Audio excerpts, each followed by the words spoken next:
নতুন পদ্ম বাগানীদের করা 5টা ভুল যার কারণে আপনার পদ্ম গাছের গ্রোথটা থেমে আছে। প্রথমত, মাটিটা ঠিকমতো তৈরি করতে হবে।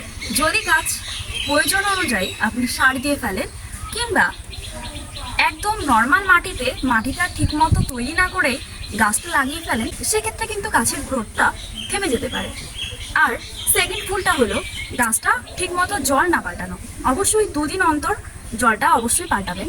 আর থার্ড ভুল হলো গাছ যখন এইরকম পাতাগুলো হলুদ হয়ে যাবে, যা পচে যাবে, তখন কিন্তু এই পাতাগুলোকে এইভাবে ছিঁড়ে ফেলে দিতে হবে।